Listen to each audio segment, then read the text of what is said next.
Hi everyone, it's Heidi from flutterbyheidi.co.uk. I'm Heidi Smith, I'm an independent Stampin' Up! Demonstrator based in the United Kingdom. And it's coming up to that time of year where people are graduating.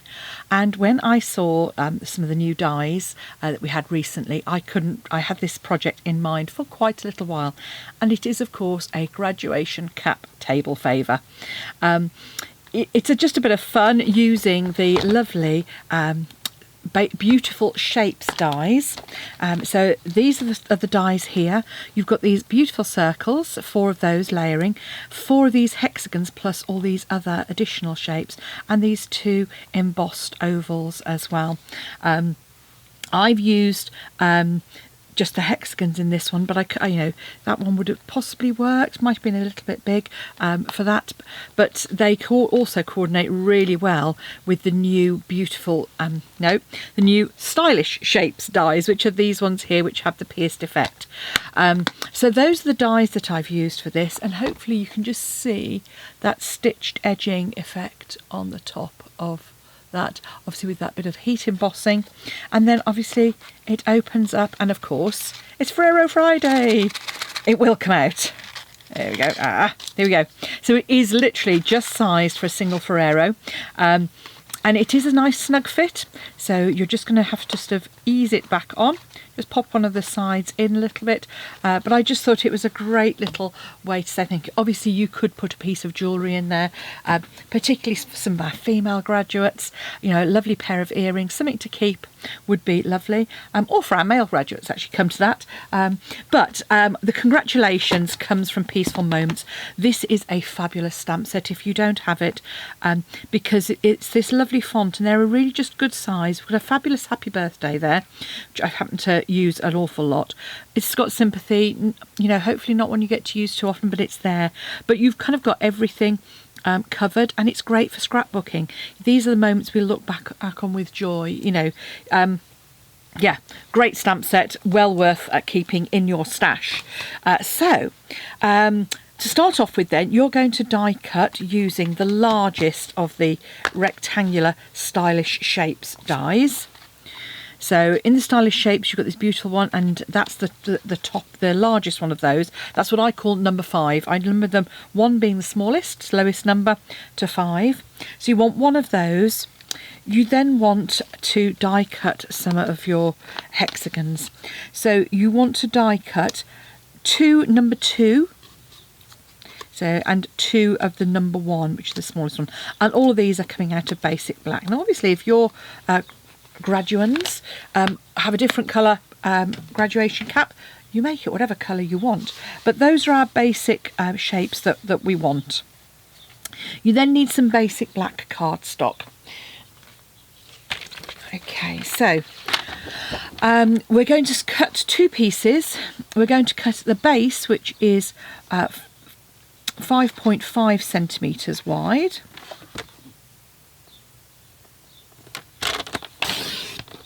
Now, if you wanted to make it taller, you could, but I felt that was kind of about the right proportions for what was wanted, and I'm cutting it to 14.2 centimetres.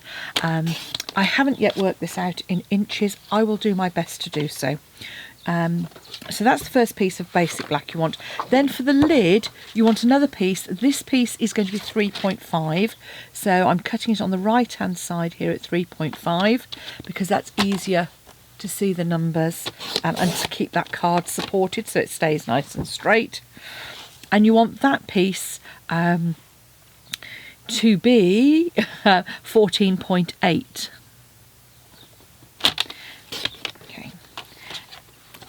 Now we'll want to do some scoring on those, but I'm going to just use this scrap first of all to do my heat embossing.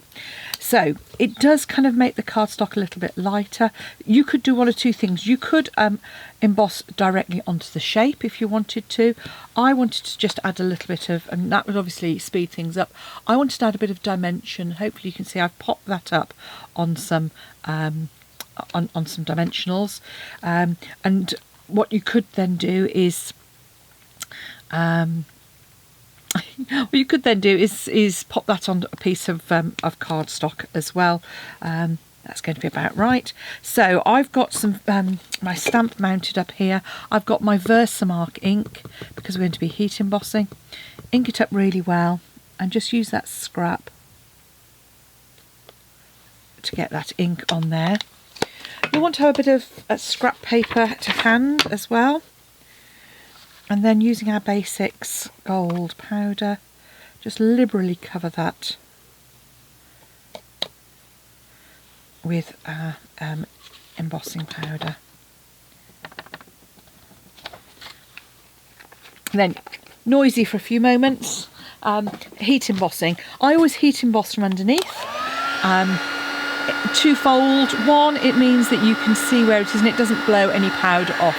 So you heat emboss just until,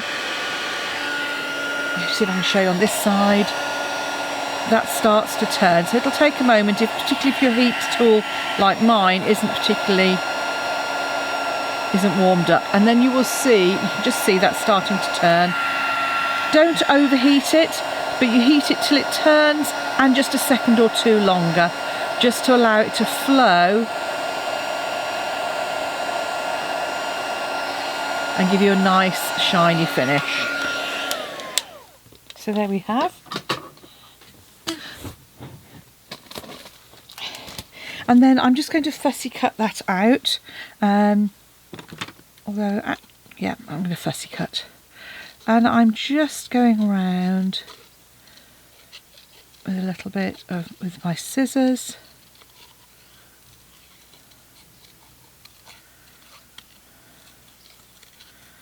As I said, you know, if you were making a few of these, perhaps if you're having a bit of a celebratory party, you might want to put it direct onto the die cut square as well. So of course I'm going to go quiet now. This is like my ladies in class. You know, get them to do a bit of fussy cutting and it all goes quiet. It's like colouring. You know, a bit of concentration. The tip of the tongue comes out.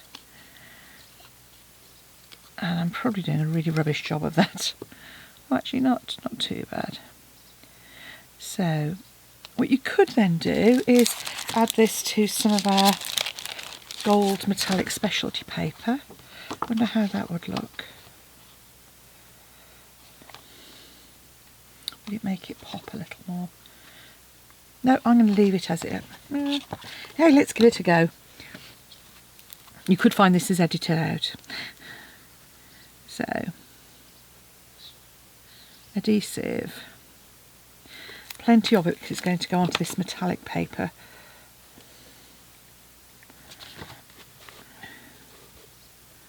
And let's just pop that on the edge there. I'm just going to cut that.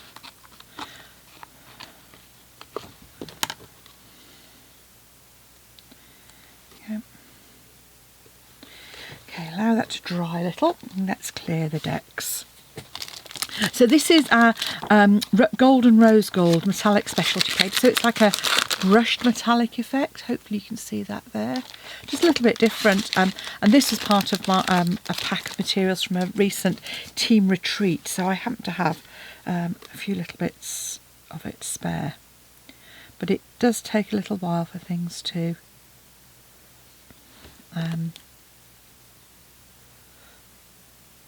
glue to it.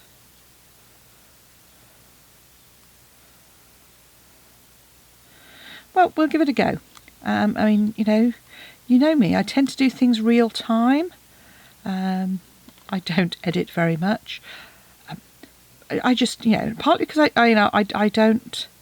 I'm not going to say I don't have the time. I could make the time, but I just think it's, I like to share what happens when you craft. For me, I would rather see, rather than a carefully curated kind of thing, I would rather see what happens when it goes wrong, what happens when it's not quite how you wanted it.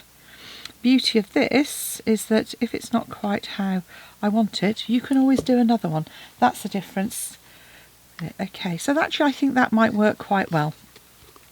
So the tassel I have made already, and I use this using some retired sort of Forever Fern one. You can buy little tassels. I just didn't happen to have a gold one. But what you want to do is just mark on the reverse of your cardstock in the centre. Just make a couple of lines. You may not be able to see that terribly well, but where that is in the centre, I'm just going to pop my pokey tool through there and just mark it, and then I'm going to come through from the top, because obviously we don't want that, we want the hole to kind of go through from front to back. So I've just created a hole to go through. I've got my tassel, which is sort of threaded onto a string, and I'm just going to pop that through. Typical, isn't it? I've just used, there we go. Having threaded it, having taken the care of threading it on, it then didn't work. So I'm just going to pop that to on there. Grab a bit of red. This is my, one of my standbys. I have some of the red tape. You could use your Seal Plus and just decide where you want that tassel to kind of lie, and then just attach the leftover bit to it. Not very coherent this morning, am I? Trim that off. You don't want that extra bulk underneath.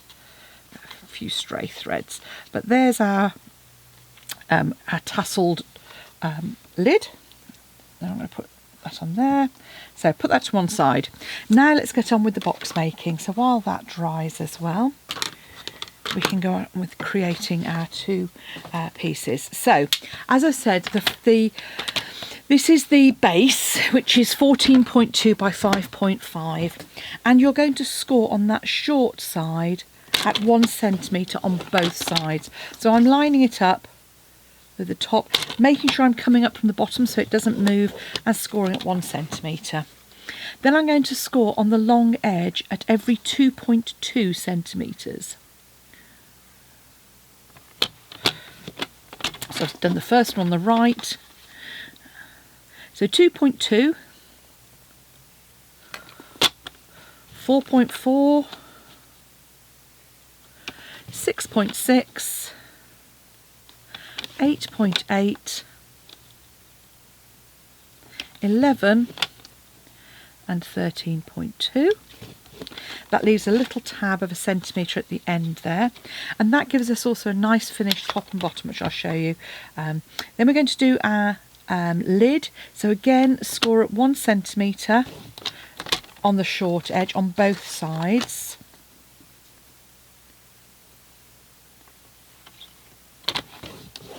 And then we're going to just score literally just millimetres longer. So this is at 2.3, 4.6,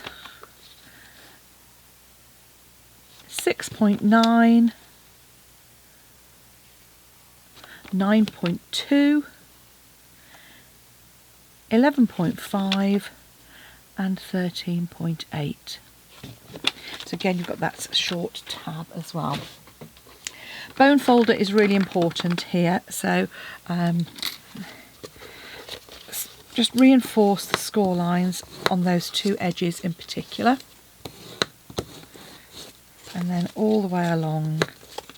And as you go along, just make sure that those are nice and parallel, so just by lining up the two edges.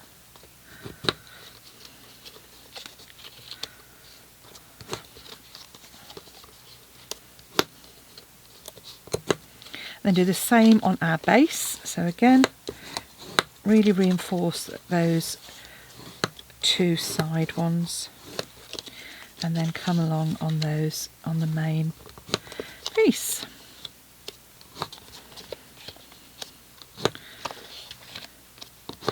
So the next thing we're going to do after we've done this is we're actually going to trim both of these parts of the boxes. And we're going to do it in the same way on both. First thing I'm going to do is just trim away that little square at the end on that 1 centimetre tab. Then it doesn't matter which one it is, but choose one end. You are on the one, you're going to cut at about a 45-degree angle. So just fold it and about 45 degrees, because those tabs are where you're going to attach your hexagon, and you don't want those tabs interfering with each other and sort of adding an extra layer. So that's going to be the top. On the bottom one, you're going to do the same again, but you're just going to take a narrow sliver. So again, it's from that score line just up to the outer edge. Just cutting it off. I mean, you could come in and snip, sort of notch out and snip, but I just find it's easier to kind of fold and do that. So you're going to end up with a piece that looks, on the one edge, it's got quite a deep V and a much shallower V on the other one. Then do the same again on your lid.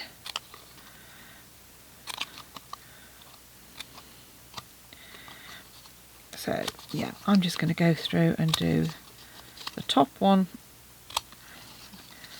with those. And what I've done is, the reason I cut the smaller ones, they give quite a large border on these, but it's enough that when you have the lid, I'll show you, it just finishes it off inside. Hopefully you can see that. And I've tucked that edge so you get a nice finish on the top as well there. And I say, this is a snug fit, so when you put it back on, if you just squeeze very slightly, it'll go in perfectly. Let's clear some of the debris away and finish my trimming. So this is going to be the shallow one, so I just want a little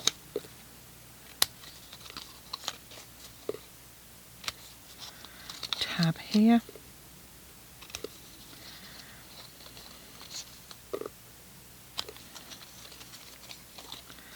Like so. So we're going to start by creating our base. And the first thing I'm going to do is finish that top edge off. And I'm going to put adhesive or some glue on each of these tabs. Not too much, you don't want it oozing, apart from the very end one to start off with.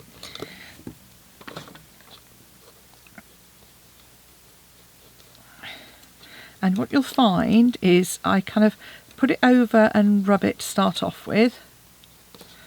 And then I can come back, because it kind of, it's almost like a contact adhesive. It kind of is better when you come back and squeeze it, and it's had time to almost sort of just start to dry a little. And you'll see there I've got a little bit of glue oozing out. So just use a scrap of card just to take that away. There's plenty of little bits of card on my desk. There we go. So I've done all of that top edge. Now what I'm going to do is fold over and glue the side.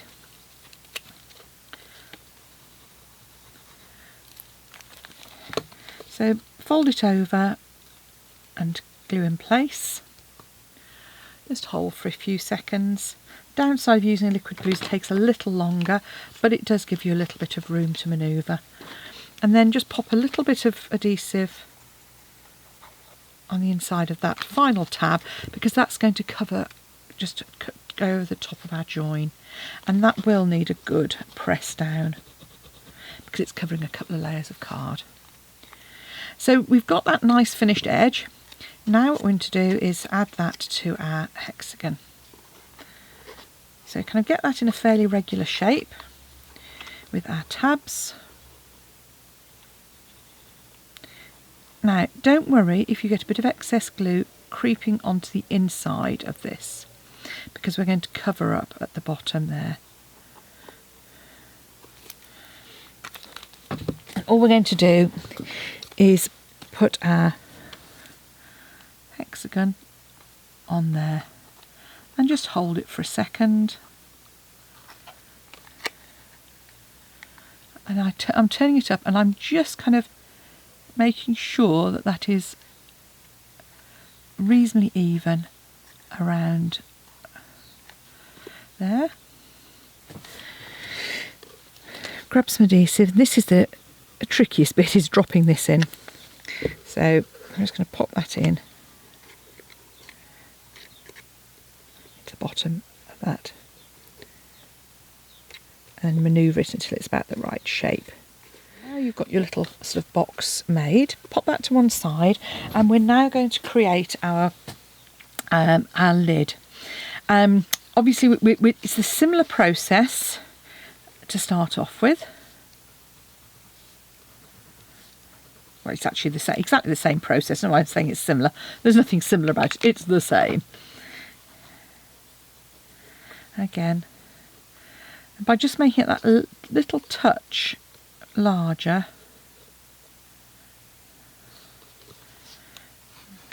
we can,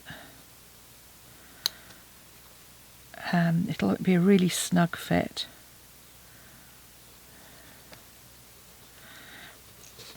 And as you can see with these, when you go over and press them down for that second time, they just sort of grab like so.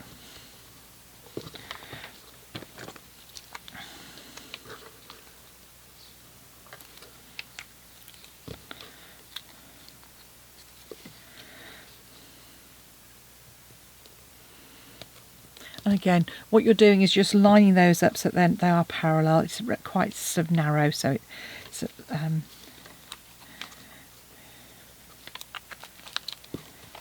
pop that in.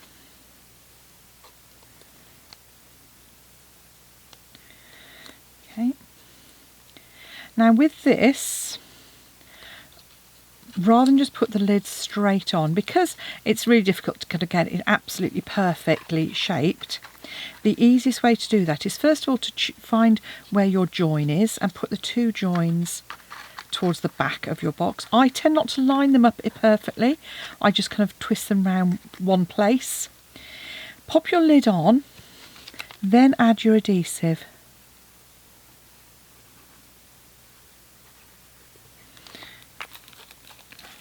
Then you can come in and pop your lid on the top, and you know then that you've got one orientation where, with those at the back, you've got it fitting. So even if you've squashed your hexagon very slightly, it doesn't matter because it's still going to fit. Okay. So leave that. Oh, there. Need to wait. I'm being a little bit impatient. Just gently ease it off, and then you can come in and just use your bone folder, and then you can add that layer, and this will just help secure everything. So you just want to make sure that you've got plenty of liquid glue on there, and then you can pop that finishing hexagon on the inside. And again, just play with it until it's sort of evenly spaced. Now, last little bits. This is where Stampin' Up! Are great. We've got these black dimensionals. So when I'm layering up something onto black, you know, if you've got white, yes, I know you can colour around the sides with a black marker, you know, but it just makes it so much easier if you just use some black dimensionals. So on navy and black cardstock, I use these, and they come in a pack that have got both large and small. So you've got both sizes in there, and you can then add your congratulations to the front. Now we've got that, and you're thinking, oh, that's going to be a bit of a mess. So this is where, gosh, I was worried then, it seemed to be popping up. It was resting on a piece of cardstock. I'm going to come in, and I would use either Tombow or some of this red super sticky tape, just to come on the top of the box there. I wouldn't use Stampin' Seal Plus, simply because to get it onto there is going to be a little bit tricky, because obviously you're applying a bit of pressure just to get that. So take my tear and tape off. Now the only thing you need to remember is that's my front, so I want my join part, which she says I've got to find. That part is going to go at the back. So just decide, now how did I orient it? I had a flat piece across the corner. So I'm just going to pop that, and I'm kind of lining up the points of the, just by eye, lining up the points with the sides of that square. And there you have a little box, which is perfect. As I say, it fits a Ferrero, which obviously colour-wise works well with the black and gold. It fits the little Raffaellos, which again are individually wrapped. And then all you need to do is just pop your box together. And there we have my graduation boxes using stylish shapes and basic shapes. Hope you enjoy them. Congratulations to all of our grads. Do we prefer it with the gold outline or without? It seems to make it stand out more, but I prefer it without personally. Let me know what you think. Thanks for watching. Come back and see me again soon. And if you'd like to purchase any of the items you've seen today, do pop along to my shop at flutterbyheidi.co.uk and you'll find the links. That's my blog, heidismith.stampinup.net. And please, if you can hit that like button, hit the subscribe if you're not already subscribed. It really does help me to get my channel growing, and then I can share more projects. So thank you very much. Bye now.